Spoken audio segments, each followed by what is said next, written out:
Hey folks, quick note before the show begins. Just wanted to say thanks for watching it. Thanks to Hearthside Bank for making it possible to replay the show for you each week on this channel. However, coming June 1st, we have started the new Sports Source Digital Network, and you might have noticed that we've already taken the 9 segments that we usually cut up from the show and used to air here. We've taken them and we've put them on the Sports Source Digital Network, our other YouTube channel, our bigger YouTube channel. We're going to be moving this show over there too. The show that you're watching right now, every week, every Sunday, goes up between 3 and 4 every week. That will now be, starting June 1st, at the Sports Source Digital Network YouTube channel. You can find it, just look around on YouTube. Instead of the orange circle logo, it's the black circle logo. Yeah, I hope it's not too big of an inconvenience for you, but it helps me get everything in line, and it's a long story as to why we didn't just start everything here. But so we could follow growth, we did 2 different things.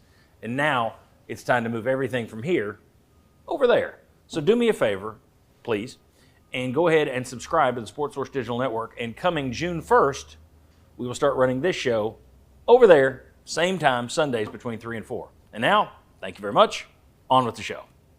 We have a big show today. 'Tis the season for people to make predictions, and we're going to be grading other people's predictions. That's more fun. We're not on the hook.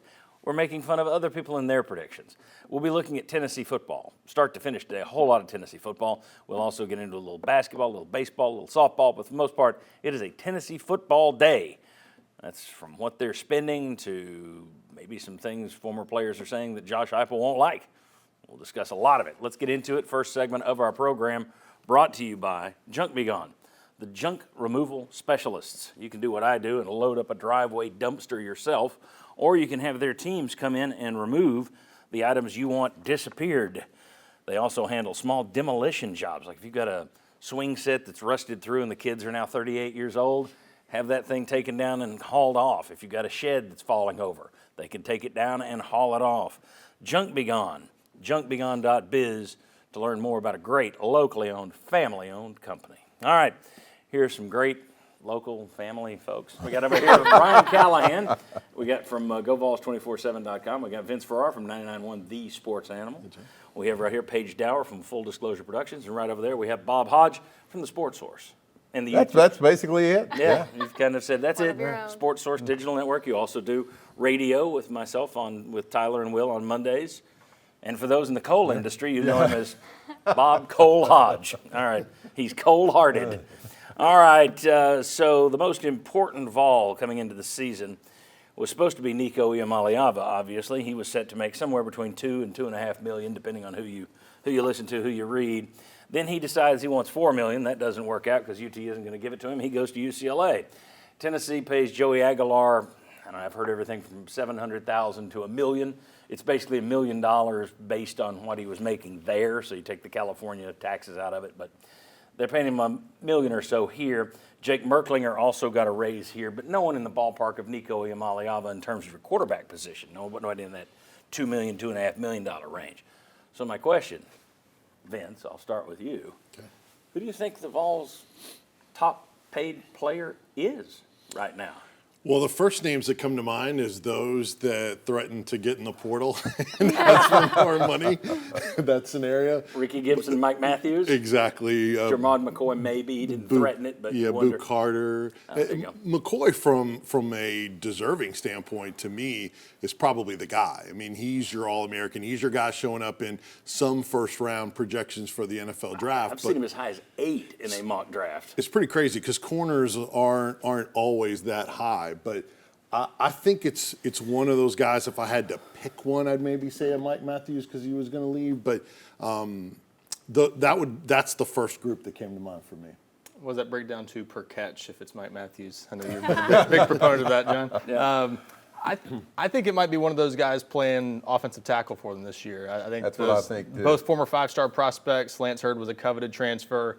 David Sanders, obviously one of the top players in the country in the 2025 class. Hard to get a guy like that. They had to fight off Ohio State at the end. I just think those guys are so hard to get, and to beat out some top programs for someone of that caliber, that position, such a premium, I think that makes the most sense to me. And that's kind of what I was thinking too, because even in his recruiting evaluation, he was already in the $900,000 range. Then OSU tried to make a late push. Did Tennessee match what OSU did? And we saw how much they Went spent above. on their. Yeah. I think at the end of it, they were offering David Sanders more than the entire offensive line was making. But how much was their offensive line making? OSU kind of struggled in that department at times. So I was kind of thinking David Sanders just because of the free market and what Tennessee had to do to finally get him. Well, we know Lance Hurd was a 7-figure deal last year, correct? So he didn't go down, which, boy, to pay a rookie, freshman, although practically the pros now, so we'll just call him a rookie, to pay a freshman that kind of money to make him the highest paid player. And granted, Nico was going to be the highest paid player. That's a huge amount in David Sanders, if that's where it went. Bob, you agree, offensive tackle? I'm going to go with one of the tackles, too, because that just seems, to get Hurd out of LSU, and there was competition for him, even though I thought he was disappointing last year. There were still a lot of people that wanted him. And then you take Sanders, and like you said, fending off Ohio State, so I'll go one of the offensive linemen. I just wonder, though, I think Vince makes a good point, especially on the Mike Matthews thing, because he was threatening to leave. You didn't have any – you'd already lost a bunch of receivers. So you were in the desperate stopgap mode. We need to put the plunger in the drain, stop the outflow. You were also trying to satisfy the Iamaleava family at that time, who were complaining not only about money, but also complaining about we need more people around him.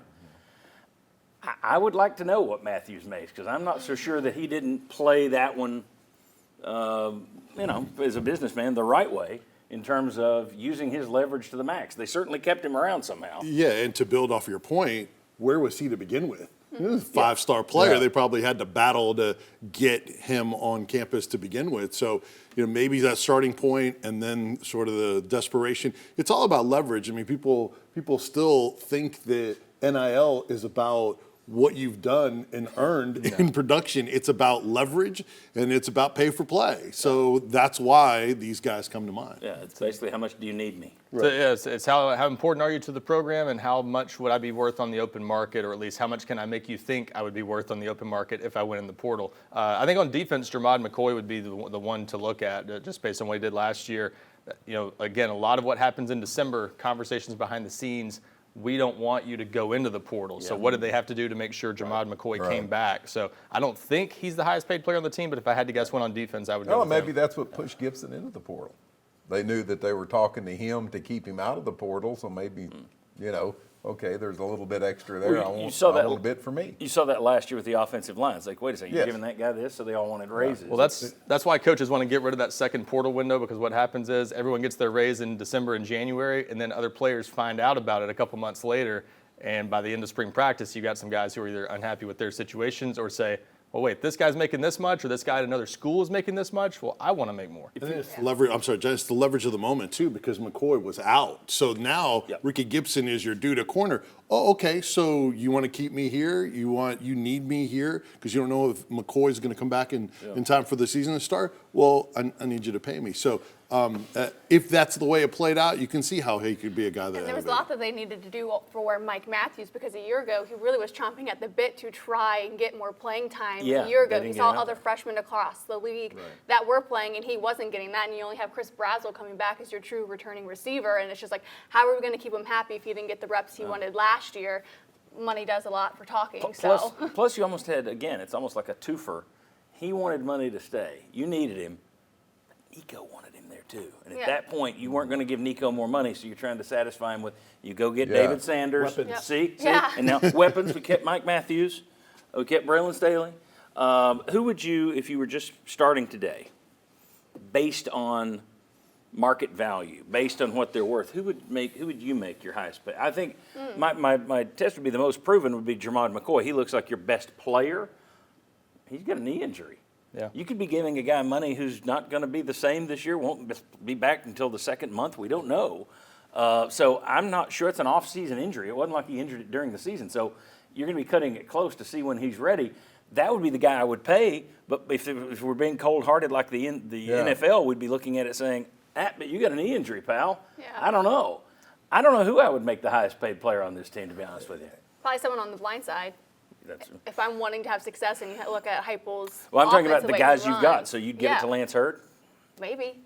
Has he earned it so far? I wouldn't say he's No. earned it from what we've been able to see, but you said is the he in a market. position that has high value? Well, okay, Yes. change that. What I'm saying is, who would you pay off this team? Who do you think is the most deserving of cash? If you're the GM right now and we're Yeah. starting from scratch, I mean, who do you go McCoy is hand the most best money? player. Yeah. Yeah. The most proven player to this point. But I agree with But the he's hurt. injury thing. You can't do it. I mean, right now, we could sit here for an hour, and I don't know if I could answer that question Yeah, I mean, because you just don't know. You know, can I answer it this time next year? no. After we've seen everything? Yeah, I Yeah. think Paige is right. And Lance Hurd would be, you normally think left tackle, but I don't know that he's earned it to this point. David Sanders hasn't earned it to this point. My guess is, just looking, he's a freshman. His worst year was going to be this year, so I'm Yeah. not making him my highest paid guy. I don't know, and I guess that's my deal. You would have had a clear-cut quarterback. Now you don't. In fact, you can make the case, this is a football school, and everybody's targeting football. Your highest paid players on the UT campus right now are basketball players. It's just the way it turned out. That wasn't the plan, but Right. you had to rebuild the basketball roster. You got I don't know what they paid Ament, but there's talk of more than $2 million a year for Gillespie. Some people say $3 million a year for Gillespie. It's an interesting way of looking at the football roster. Yeah. This is how NBA salaries got so out of control. I mean, there's 12 players on the team or whatever. College basketball, 13, maybe 15 this year. Yeah. Football is 85, so a lot more. It gotta gets spread spread it around around. a lot Yeah, more. and two basketball MLB as players well. can get you into the NCAA tournament, That's a great. Elite point. Eight, Final Four. So Yep. two guys, you know, which one of once again out of the 85 right now, I could not tell you who I would pay the most money to. I would still go with. I changed that. Deshaun Bishop, because he's from Carnes, and that's where my youngest son's from. So That's they're the a local fan kid. favorite answer. I would like that. still go with Jermod McCoy, but it would be with the understanding that he may miss a couple games to start the year. And he, I mean, that is an injury, at least with receiver, where you're not yourself for a year. Yeah. You may be back, but he's not going to be dropping footballs, so he's not going to be trying to catch them. So Yeah. that may be a difference. But I'm guessing if most of these receivers look like they don't trust that leg yet. Yeah. And I just wonder if that'll be the same for a cornerback. I guarantee you when he does come back, they're going to be testing him. Yeah. Go quickly. I wrap would it too. up. I would too, and I bet you in the open market to have a shutdown corner like that, I bet you the market would want to bring him in. So another reason why you'd want to keep him is because if he was out, a lot of people would be jumping on him for big money. Welcome back to the Sports Source. This segment brought to you by A.G. Hines Company. Imagine being in business for a century. Through a depression, world wars, economic ups and downs, it seems almost impossible that a family-owned local company could survive a century. But A.G. Hines Company is 105 years old. Get the tools and materials you need for your next project from the most proven, most trusted supplier of building materials anywhere in the state of Tennessee. That is A.G. Hines Company, downtown Knoxville. You can find them at aghines.com. All right, teams around the SEC haven't added anyone in the transfer portal since May 6th, unless somebody moved last night this morning. Portal has closed to new entries, but as Ryan was letting us know, the grad transfers, of course, can jump in still. So, it never stops. You can just lose players at all times, and you can pick up players at all times, which, if you're in the media, is fun to cover. Ryan, are you expecting the Vols to add any more personnel at this point? I wouldn't count on it, but I also can't rule it out for the reason you mentioned. You never know Give if me a someone percentage chance. still could enter the portal. 80% no? I mean, here's the thing. They added Lynn J. Dixon a few years ago for a few days. I know. in We're not August. going to hold you to it. Just Oh, I know. But I'm just ballpark. saying, so things could change with one player. I'm taking I'll you to say, Vegas. You have to bet a percentage. What are you doing?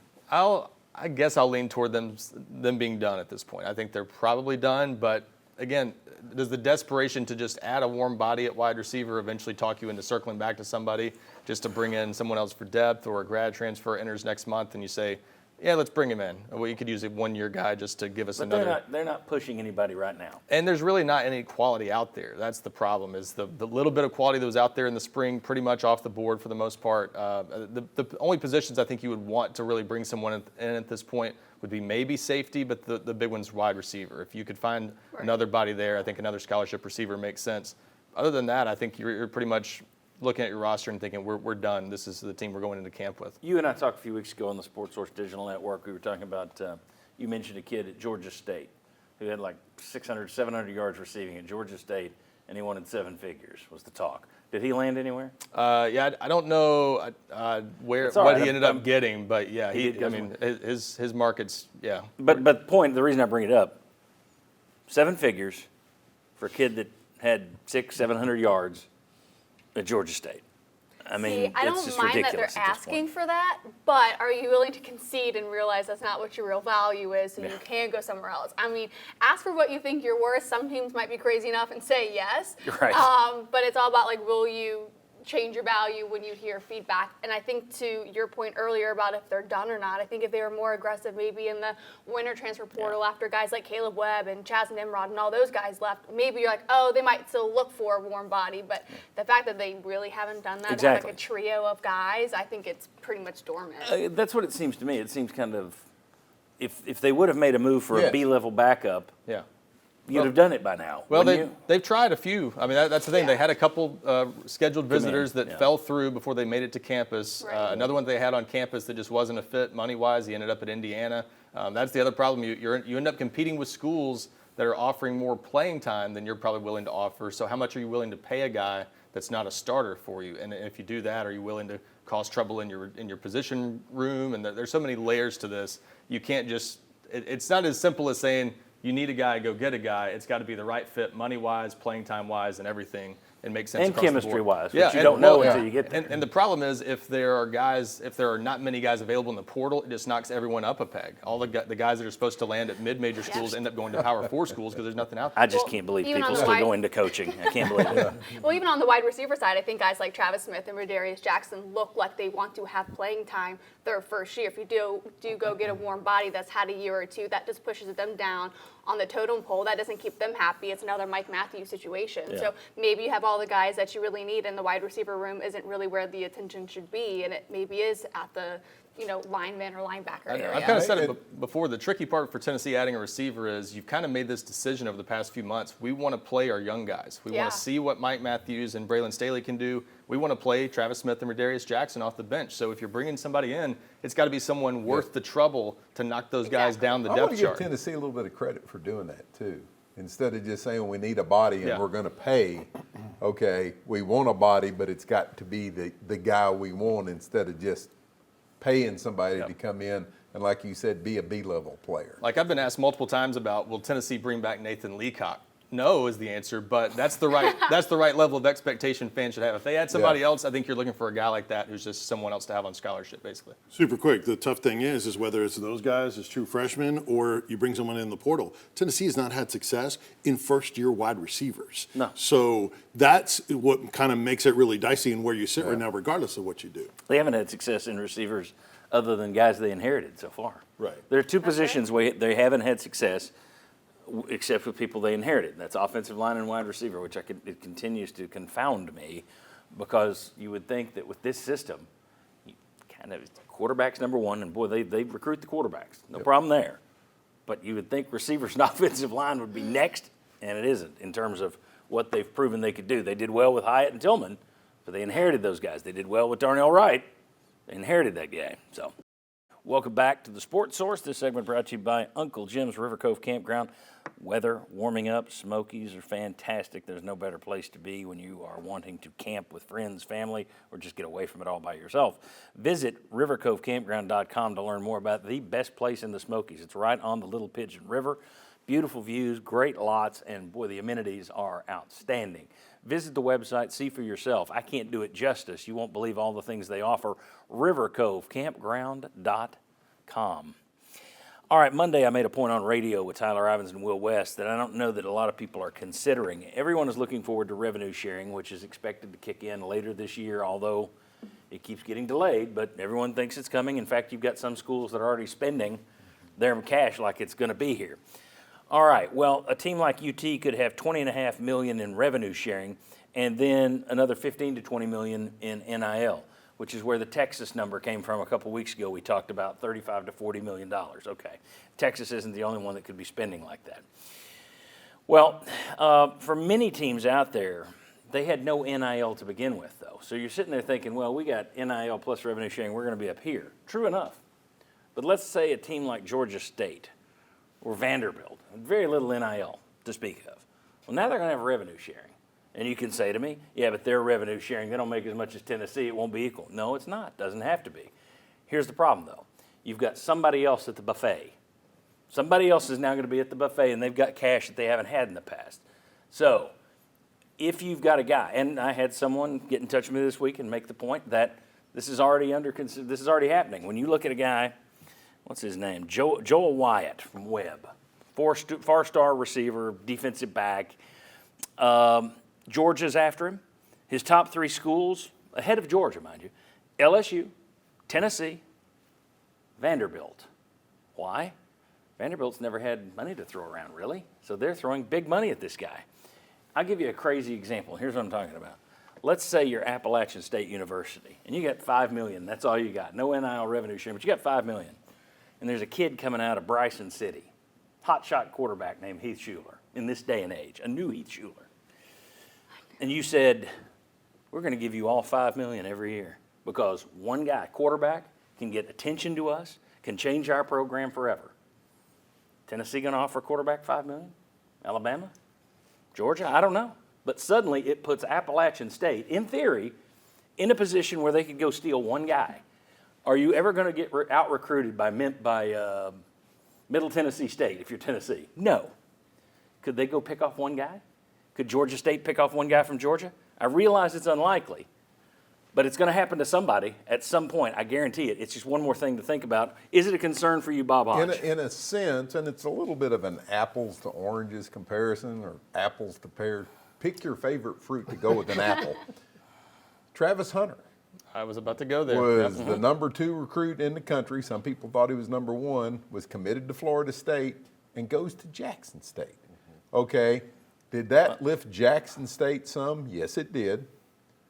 Did it really hurt Florida State when you lost probably the top recruit in your class? Yes, it did. So do you see more of those kind of things?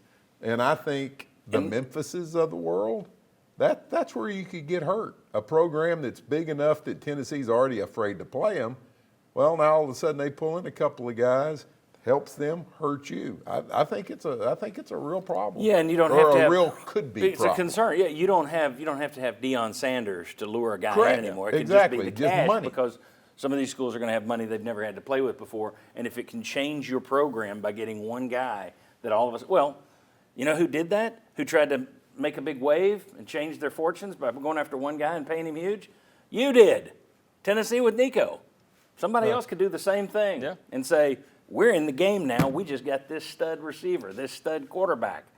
And if it's the guy you want, that's a problem. Yeah, and I think where it may make the biggest differences is maybe at the lower end of the Power 4 ranks. I think the Mississippi States, the Cals, the teams like that are not on the national radar but have the money to be able to contribute maximum revenue sharing or whatever the allowed amount is, that's a big deal. So I think you've already seen some of those teams in the winter transfer portal window kind of spending that money ahead of time, promising that money in offers to players. I think they're very much looking forward to this money, more so than even SEC teams are, or top-end SEC teams. It's going to place an emphasis on SEC teams needing to go out and find other ways to get NIL. Yeah. If that clearinghouse is in place, you've got to find ways to get advertising deals set up. You've got to find ways to make money continue to flow in because leveling the playing field is a big difference. And I hear a lot of conversations with basketball coaches and how much it's maybe going to impact basketball. I know we're talking a lot about football, but I think it's going to have the greatest discrepancy when you look at the smaller sports like basketball, where maybe you could play with, as I say, like 4 dogs. You pay one guy a lot, maybe the other 3 or so don't get as much money, so you don't get the same caliber of talent. You can go a lot further with maybe having 4 strong guys or 1 really strong guy. So I think that raises the floor for basketball maybe more than it does for football. Well, I think you're also seeing a taste of this in basketball in terms of you just had the head coach at Maryland go to Villanova. And the reason is Villanova doesn't have to spread any NIL money, doesn't have to share any NIL money with football. He did it at Maryland. Maryland's going to spend more on football than they are basketball. Villanova isn't. They don't have. They got football, but it's Division FCS still, I think. So the lower end, you're right. It's going to be a bigger impact on the smaller schools. But if I just said that here, nobody's going to care. I think it could impact Tennessee. Oh no, well no, I think there's going to be somebody, and you made the perfect point. Travis Hunter from Florida State. That was about Deion but you're now going to be able to see a Jackson I State mean, it with was cash. about publicity, and he got NIL money at Jackson Yes, he did. State Yeah. that most guys wouldn't have gotten. I Yeah. mean, he had hoodie deals, I think a jewelry deal, all kinds of different things. Yeah. So, So, Good I mean, the job. impact, once again, Florida State's the one I think got torpedoed by that. Yeah. Yeah, just to clarify, I was saying those types of schools could then hurt programs like Tennessee, like Alabama, like Georgia. You could have a deal where you would never expect a Mississippi State or an Arkansas to win a recruiting battle. Suddenly they might be able to. So Well, and I also think a Vanderbilt. Mississippi State could lose to a Southern Miss. Yes. Yeah. I think a Georgia Tech would be more likely than a Georgia to lose to Georgia State. But you're now going to be able to see that because Georgia State's going to have some money they've never had before. Yeah. That's what I'm saying. People continue to ignore. Instead of having 80 schools that have any cash at all, now you're going to have 130. They may have small cash, but depending on how they use it, it can still be a thorn in your side a little bit. And if- it can be a mosquito that'll bite you And quickly. if nothing else, it drives up the price of these guys.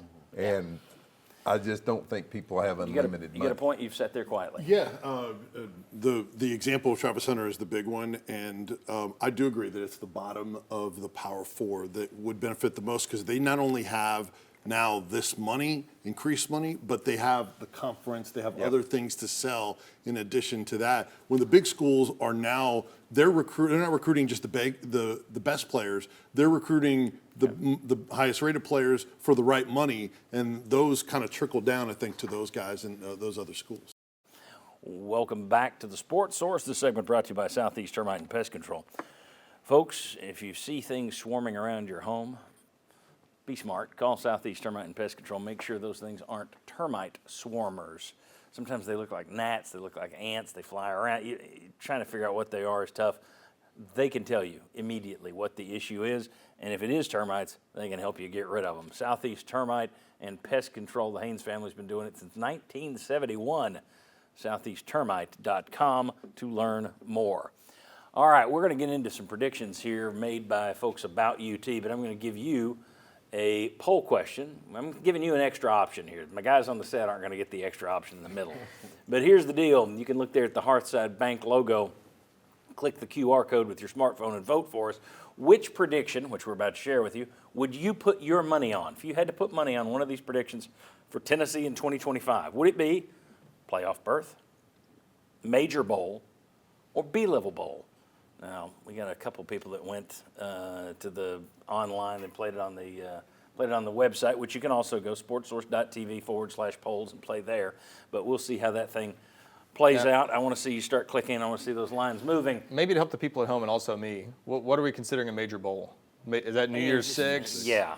Because those are all I didn't think those we are got part of the that. playoffs. Let's get here. All right, let me read. He's trying to bend the rules. Let's go to the, here's the reason I ask this. CBS Sports' Brandon Marcello on the Vols said, talk all you want about Nico Iamaleava leaving for UCLA, but I'm not sure that matters much for the Vols. I hate the term system quarterbacks, but Josh Heupel's offense provides that structure for a signal caller. UCLA transfer Joey Aguilar will be just fine, and he'll have some wondering if the Vols won the de facto trade with the Bruins. The MVP at Tennessee is the schedule maker. The Vols get Georgia and Oklahoma at home, and arguably their most challenging games are on the road at Alabama and Florida. That's at least a 9-win season, and the win total at FanDuel is currently at 8.5. It's gone up. I love Tennessee's chances of getting into the playoff. Okay, now that's Brandon Marcello of CBS. There's another prediction that I had for you, and that is from Barkley Truax at On3. He went through and projected all the playoff games, all the bowl bids, and he has Tennessee versus Florida State in the Duke's Mayo Bowl.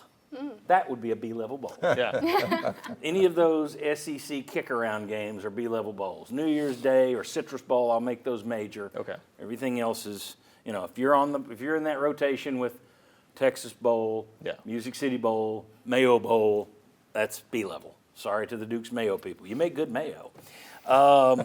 Paige, I'll start with you.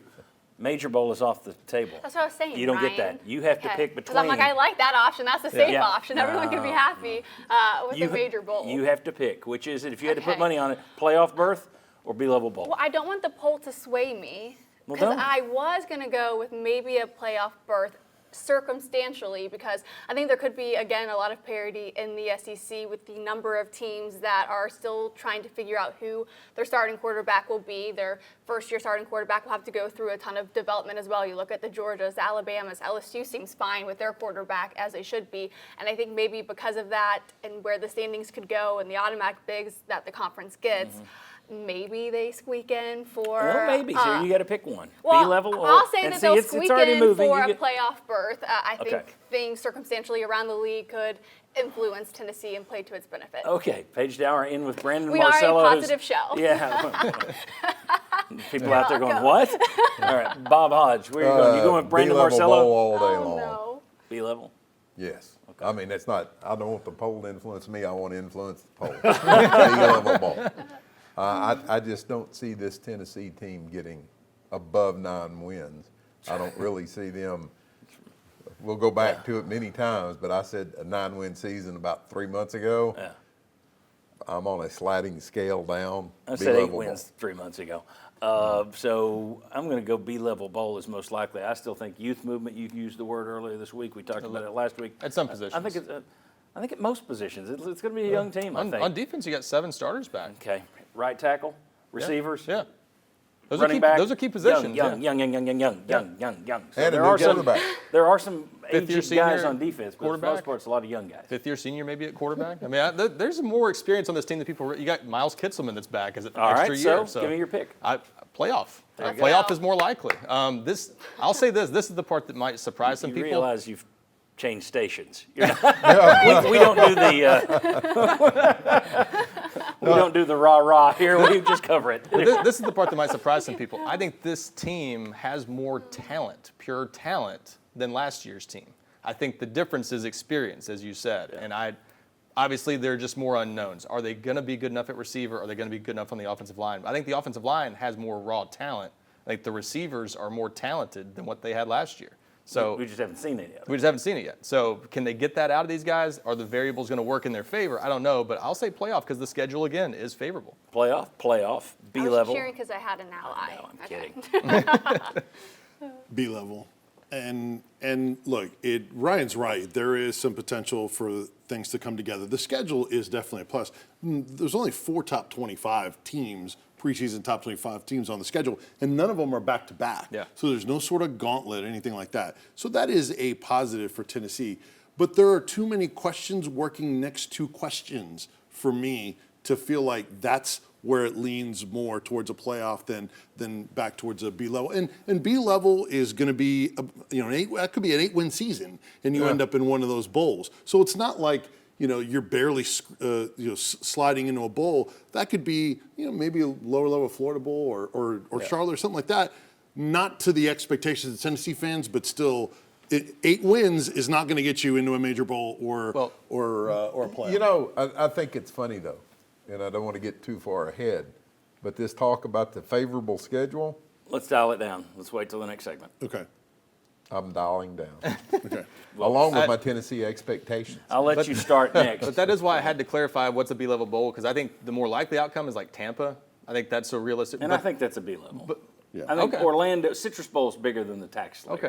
or the Outback. or that whatever might they call change it. my answer. I thought you were saying all New Year's Day, anything in that level would not qualify as B-level. I don't think they'll slide to the Dukes Mayo and Music City Bowl level. I think they'll at least stay above that. What else are there? It's not the Outback anymore. It's the Yeah, Rely Light Quest. Quest. Yeah, I think that's B-level. Yeah. Okay. Well, if that's the case, then that might change my answer. But I do think Does the it change playoff. You're still playoff. You could have Say gone well. B and C level with some. Yeah, very good. Tier. And welcome to the team now, because once I start picking on you, you're really part of the team. So we haven't picked on you yet. Welcome back to the Sports Source. This segment brought to you by Madisonville Marine, Skeeter, G3, Godfrey Aqua Patio, Hurricane, Suncatcher Pontoons, on and on and on I could go. So many brands, so many models of boats that you can do all your shopping on one spectacular lot, one spectacular showroom. Since 1976, there's been no better place to buy a boat than Madisonville Marine. Get down to Highway 411 North in Madisonville this week. All right, take a look here. VegasInsider.com has listed the over-under totals for teams in the major conferences, so obviously no totals for East Tennessee State, UAB, or New Mexico State. This will give you an idea of what people are expecting from Tennessee's opponents. Now they have Tennessee at 9.5 wins. So when it was Nico, it was 9.5. Then it dropped, and now it's right back up there with Joey Aguilar. As Brandon Marcello said, he's going to be just fine. So 9.5 wins for Tennessee. They predict Syracuse, their over-under is 7. Georgia's 10.5. The only teams that are better than you on that is Georgia. The only team better than you on your roster, on your schedule, is 10.5 wins for Georgia.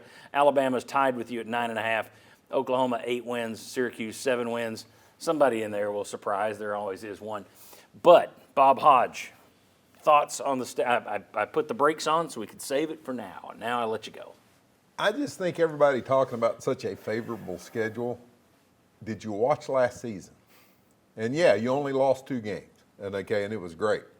But you struggled mightily against Oklahoma. You know, you struggled mightily at home against Florida. You still won. But now this year you go to Florida. You know, you went to Arkansas last year. One of your losses was one. I just don't see this whole favorable schedule thing when you go to 2 places where you haven't won, you know, barely in the lifetime of either one of my children. Mm-hmm. So I don't see how that's favorable. Georgia, I don't care if you're playing them in the gravel pit.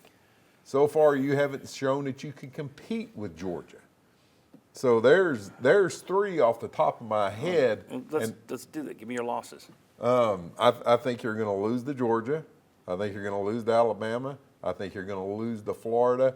And then you'll lose to the team not named yet because that's just simply what you seem to do. But it wouldn't shock me if it was Syracuse because your defense may not be where it was last year and their offense is pretty good. Wouldn't shock me. I got to get everybody else in. No. So, it's just the Bob Hodge segment. You said wait. But anyway, you've had your 6 minutes. I think they'll lose 4 games. Okay, 4. What do you think, Paige? I think it might be a win under 9.5. I do like that Georgia is so early in the year. I think that makes it kind of really exciting. Has Georgia figured out their team yet and all their changes? Does Tennessee have its advantage with kind of a lot of returning talent despite being young? I think going on the road at Alabama is always an interesting storyline. Of course, you can win at home at Neyland Stadium, but I think maybe teams like that, those 2, you'll probably maybe lose to. And kind of like Bob said, there's always a team that surprises you that you don't think Tennessee's going to lose to, and you end up losing to them. So I maybe could say they lose 2.5 games. Okay. Well, you said playoffs, so I'm going to say you're going 10-2. Okay. Because if they're 9-3, they're not making the playoffs. Well, unless everybody else goes 9-3. So you go. It's true. 10. Okay. What are you doing?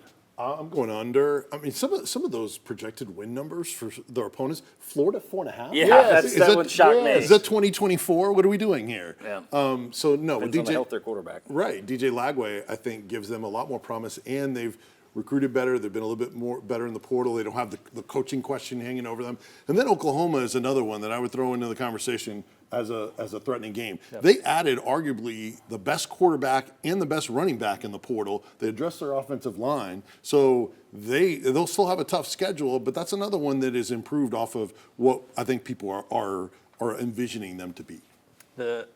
I think the schedule's favorable in the sense that they can easily go 9-3, and you don't have to squint to see it. That's the thing. That it's not such a favorable schedule. You say they should be in the playoff, but most SEC teams don't even have a good path to 9-3 if they're not seen as an automatic playoff team. So I think that's where it's favorable. I think 9-3 is the most likely outcome, so I would go under on the 9.5. But I think the playoff possibility is real. You just got to win at Florida. The problem is they just haven't shown they can do that in more than 20 years. So I think they lose to the big 3, which fans would not be happy with this year, but lose to Georgia, Alabama, and Florida. I think that's the most likely outcome. And I think that is the one part of the schedule I really like. The toss-up games are at home or neutral sites. Last year, Arkansas and Oklahoma, both on the road, those were dangerous. To me, playing Syracuse and Atlanta is a dangerous one. Oklahoma at home, that's a big deal to get that one at home this year. I think they got a break in Syracuse, their offense departing. Yes. Quarterback, star receiver, that has helped. Because that's when, if McCoy's not back or if he's not 100%, it's going to be your first game for your quarterback who will have never played in this system before. Yeah. He practiced and hadn't played in it. That would be a problem, in my opinion. But the fact that they lost more than you did, that kind of evens it. But yeah, all right. So we need to move on. I said 8-4, but for all the people who are going to say that's negative, I think it's 8-4 is a rebuilding year. I've already said this. I look at 1994. If this turns into 1994, when you found your quarterback and you found a lot of young players and you said, wow, we got the next 4 years, this is going to be good, then I think it's a win at 8-4 this year. Welcome back to the Sports Source. This segment brought to you by Hearthside Bank. Personal banking, business banking, mobile banking. Every kind of banking you need, Hearthside Bank does it. Only they do it with a personal one-on-one connection. You won't be talking to out-of-town tellers on video screens with Hearthside Bank. They have branches from southeastern Kentucky all the way down to Farragut. Get out and visit them this week or check out hearthsidebank.com and find out what it is I'm talking about. Good people, Hearthside Bank. I'm going to go back to that 18 number. I think that's a pretty good number for where they are. We'll make it 18.5. So we're not far off, but I was going to hover around. I believe we'll see an uptick from last year, and I'm only doing this for this reason. Experience of Joey Aguilar than more than Nico Iamaleava. I have to remind myself that Joey Aguilar still has 2 deposits of 3,000 passing yards in the bank. Now. Let's have the SBC SEC question. Defenses you're facing in the Sun Belt, the defenses you're facing in the SEC. All right, we got a graphic here we can put up. If we've got there we go. Vol pass plays of over 30 yards. That's what they were talking about, and they set the over-under for this year at 22.5. As you see, in 2021, Tennessee had 30 deep balls. 2022, the magic year, they had 40. Then it came Joe Milton's turn, and they had 18. Then Nico's turn, and only 15. That is a precipitous decline. And when asked, would they set the line higher as the deep ball coming back into the offense, Chuck said he'd go 18.5. Tyler said 22.5. Since that's the higher, the more in the middle, let's do 22.5. Ryan, over under deep balls 22.5. I'll take the over. I'll say Aguilar will throw the deep ball better than Nico and Joe Milton did the past 2 years. And the big thing to me, receivers are a little more explosive with those young guys. So I think that makes a big difference. You are really in on these receivers we've never seen. They're more talented than Brew McCoy couldn't stretch the field. I like Brew McCoy as a player. He can't stretch the field. So these guys give you that chance. But he could catch. Yeah.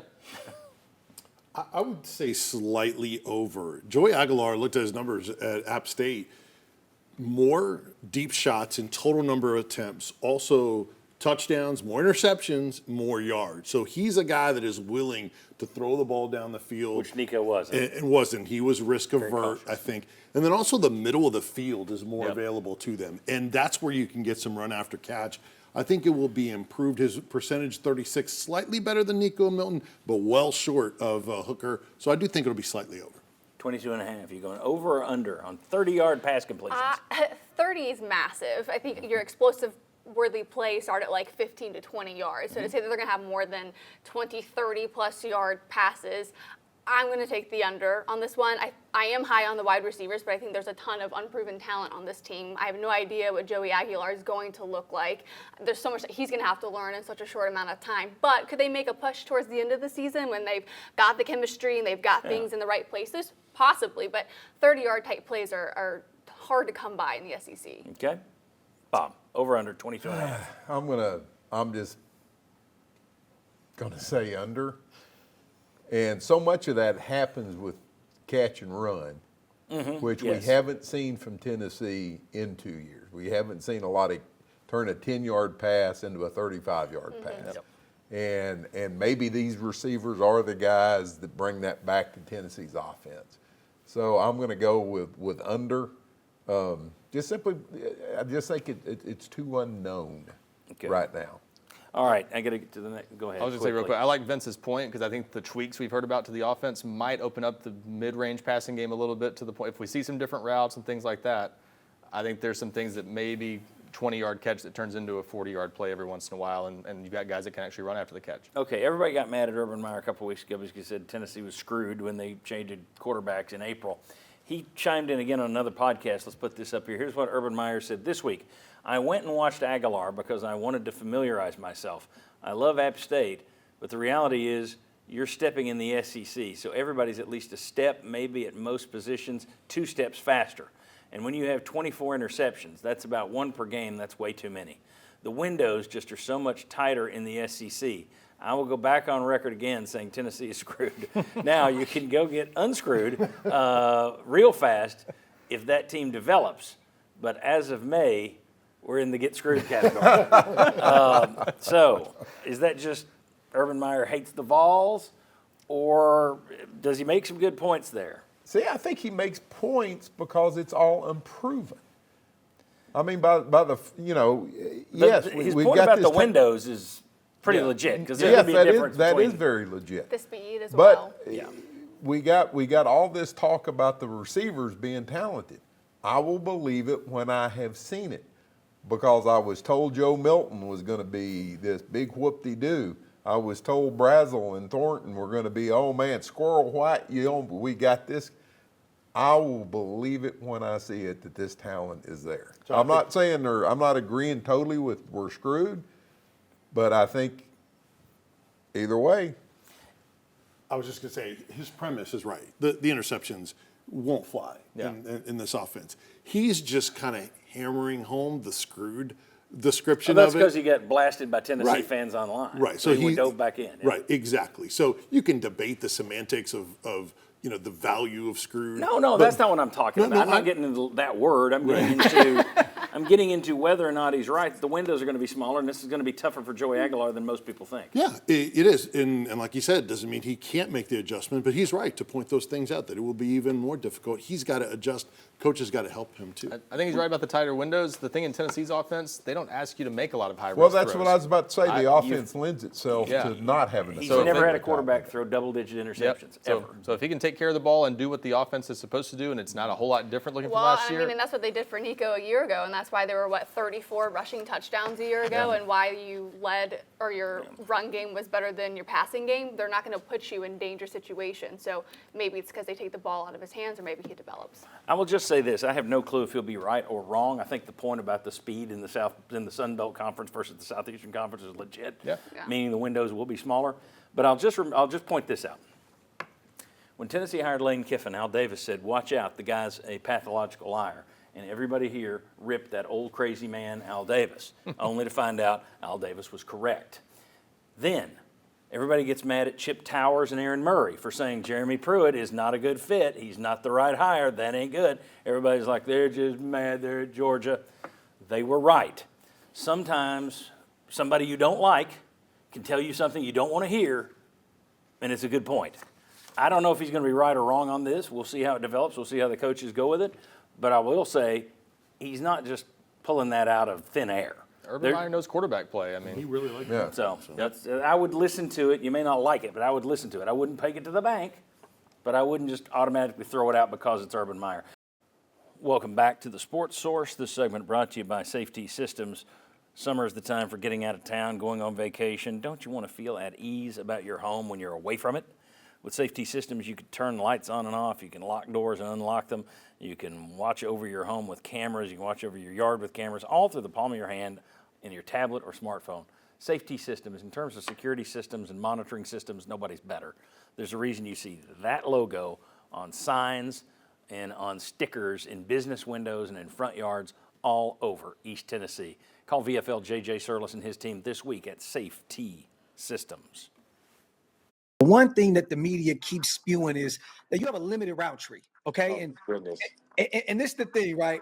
You're a product of the Tennessee system. When you go look at some of your tape at Oregon, you see way more than what meets the eye. And I got a chance to cover you at the Shrine Bowl. I didn't tell you when we were talking, before, but I seen you, in person doing your thing. What do you tell people that say you have a limited route tree going into the next level? And how do we kill that narrative? Because everybody just knows you as the speedster, but it's not just that.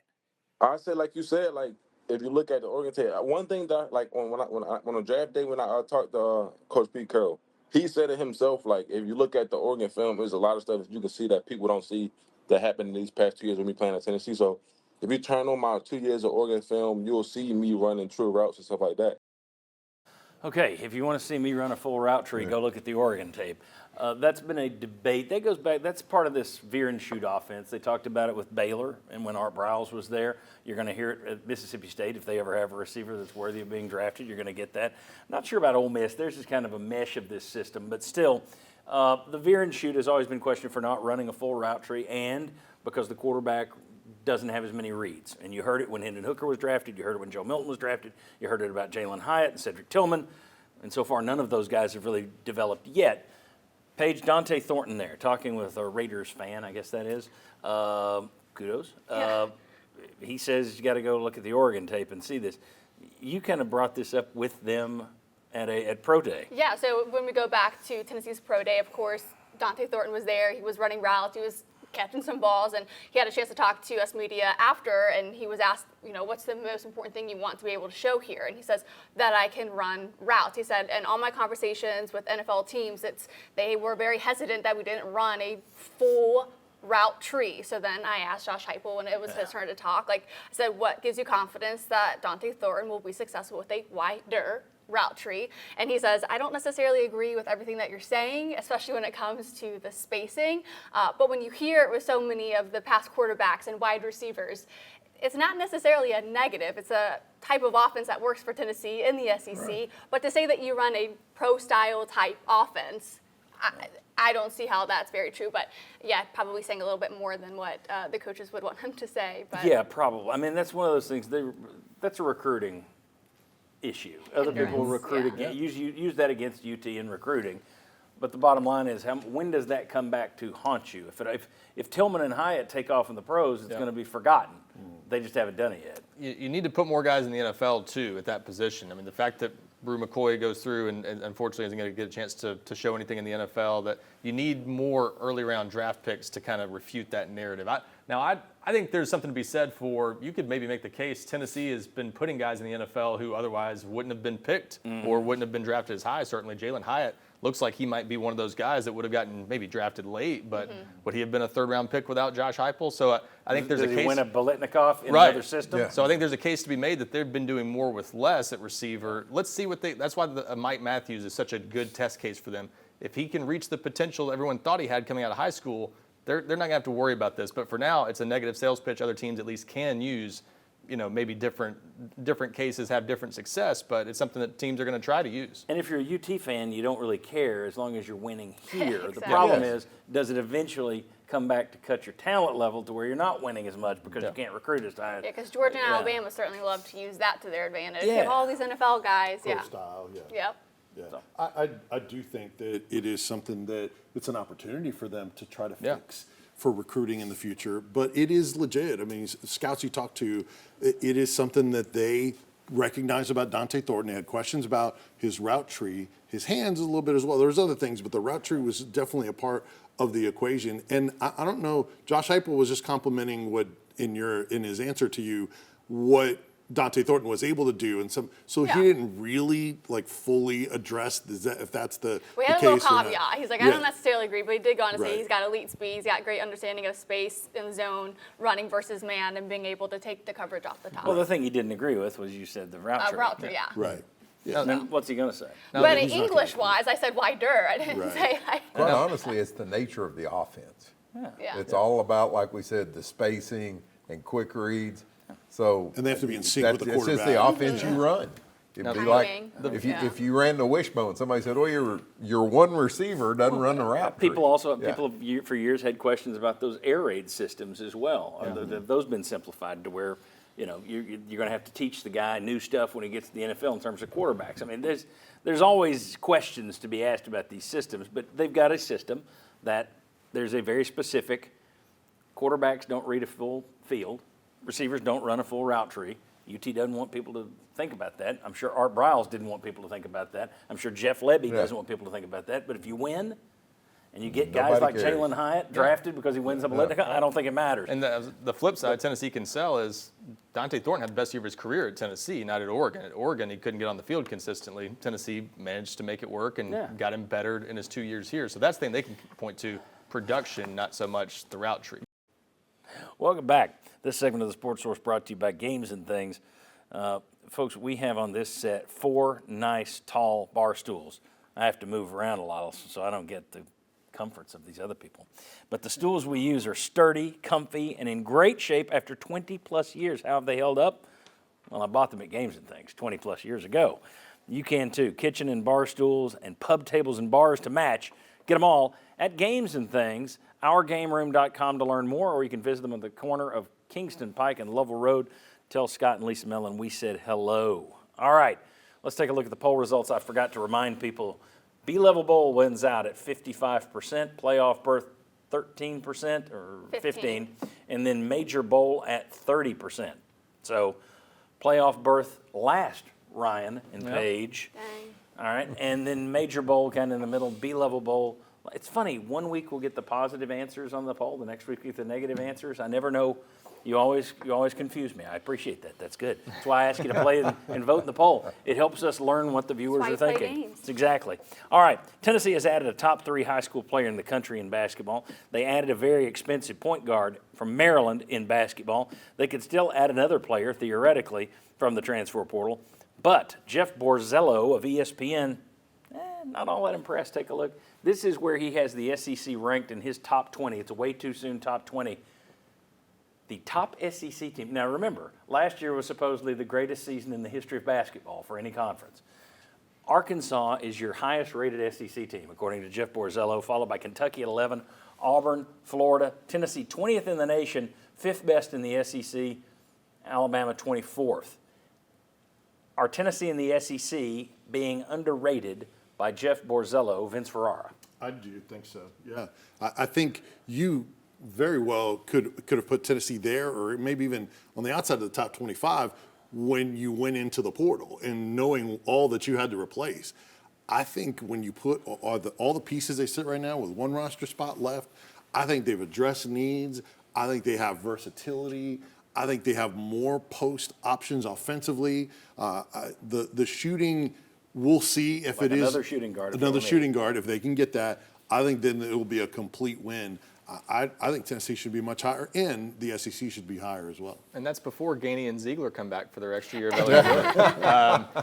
But yeah, no, I think they're a top 15 team right now as the roster's constructed. I wouldn't sell them short of that. I mean, and plus Tennessee's shown some consistency, and that's with rebuilding rosters the last 2 years, each from 2 years ago to last year too. So I think they are worthy of being ranked higher, and I think the SEC is being sold short now. I don't know which of those teams, and that's the problem with these polls. You got to pick one. I don't know which of those is going to separate themselves from the pack, but someone I think will.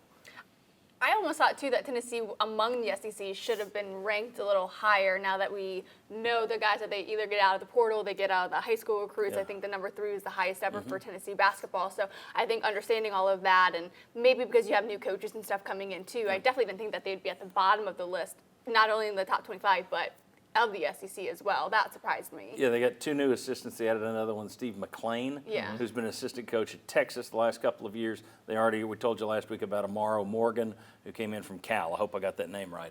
Bob Hodge, is Tennessee in the SEC or one of the other underrated? I'm going to go with Tennessee's a little bit underrated just simply because Rick Barnes seems to have proven over the last 3 years he can bring in the new pieces and build a pretty good team out of them. So I don't know about the SEC, but I'm going to go with Tennessee's a little bit underrated. No, I will say to put him in the top 10, you've got to really believe Nate Ament in 1 year is going to be awesome. And that's the one thing about this team I don't know. They've banked a lot on him, but he could be one of those guys that's like a Shea Gilgeous-Alexander. His basketball or best basketball is in the future. That's what maybe not in 1 year. A lot Tennessee. of people say that about him. That's what the scouts are saying. So Because he's going to have to put on a lot of weight. Right. So the question is he a 10-point-a-game guy this year, a 15, 20-point? I mean, you just don't know. To me, the key is where's he going to be come March. Yeah. And I will give Rick Barnes the benefit of the doubt at this point. That's also the kiss of death. And you Just mean remember, where's he gonna be? when I get the gut feeling, you don't want to listen. When you say that's where bad. he's going to Yeah, be, need you more mean he'll be probiotics. at Tennessee, though. He'll be at Tennessee come March. Yeah, I hope so. Yes. Okay, I just depending on the wondered the way portal. things go these That's days. right. He may be Is he somewhere there else. in January? When we come back, he'll be suiting up for Kentucky. Welcome back to the Sports Source. Folks, if you want more content like you got today, you can check us out, the Sports Source Saturday Kickoff. That's Saturdays at 11 a.m. right here on WAT every single week. And then all week long, you can find us at the Sports Source Digital Network, where we're putting up constant content over there. I think everyone here has appeared on the Sports Source Digital Network at one time or another. Paige, you do the Lady Vol Focus, as a matter of fact, and you talk softball this week, so I'm going to start with you. Okay. Then we'll move to Vince. Who goes further? The Lady Vols go to the SEC tournament. It looks like, okay, it's a new chance for them to start all over again. It's late. And they're ousted in one game. They're more than likely not going to get a top 8 seed. They'll still be at home, but they won't get a top 8 seed to be home team all the way through. Yeah. Meanwhile, kind of the same thing right now for the baseball team. They got a rubber match with Vanderbilt today, but they've lost 4 of their last 5 SEC series. They've dropped in the ranks where they're probably not going to be a top 8, where you would get in the tournament. They would get a home series, but they wouldn't be home in, say, a super regional is the way it looks at the moment. Who goes further in their tournament, softball or baseball? I think you could just like throw them up and then whichever one lands first. I think it could go either way. I do want to say maybe softball goes a little bit further. Maybe they win an extra game over baseball. I mean, you have the best pitcher in softball right now in Carlin Pickens, and it'd be a shame to waste that talent that she's been able to give you guys this year. Her ERA is lower than 1, and then you have Taylor Panel, who's been an All-American type talent for Tennessee this season and really helped them in that game against Arkansas in the quarterfinals of the SEC tournament. I think, though, their mistake that they made from dropping the Texas A&M series, their last of the season, to the Arkansas game is an overcorrection. So much this season, it's been the inconsistency at the plate and not being aggressive at the plate. I think they were too aggressive against Arkansas. I think if they can maybe flip that a little bit and maybe calm down at the plate, have a little bit better defense, and maybe not some errors that they saw against Arkansas, maybe softball goes a little further. Softball further than baseball. Yeah, Vince. defense has come up as an issue for both at times. I will say baseball, I think both of them can still have good runs. There is still talent in this team. Right now, there's been a lot of different things that have sort of broken down for them. And if they win the series, if they win today and win the series, they still can get that top 8 national They're seed. just not in it right now. Right, exactly, in those projections. So FanDuel has Tennessee as having the second best odds of any team to make the College World Series. So they have the ability to put it together because there are still talent and pieces there. So I will give the slight edge to baseball. It's hard to break through with that top group in softball and go deep. Both of these teams have been ranked number 1 at one point in the season, so it's not like the talent isn't there. Yeah. Ryan, who's got the longer run in the NCAA tournament? I'm reluctant to say it because we've got now a 3 or 4 week run where the baseball team's just not playing that well. But I'll go with baseball too because just in that sport you tend to see a little more ups and downs. You see teams that are 2 seeds in regionals make the World Series, and teams that are the 1 seed get knocked out in the regionals. So I just think there's more chance for that. And to Vince's point, there are a lot of people still believing Tennessee can make a deep run even with what they've seen recently from this team. So I think they've got a better chance of putting it together, flipping that switch maybe just in time. Softball, I think you can ride one player in softball further than you can in baseball, and I'm going to go with the pitcher, and I'm going to go with softball. That's where I would go too. Nothing down on I don't think the baseball team's out of it by any stretch. No. In fact, I think the panic level has probably been a little too high around here. But I do think once you get into tournament time, if you Yeah. have one dominating pitcher, that can Yeah. take you a long way. Whereas that may not get it done in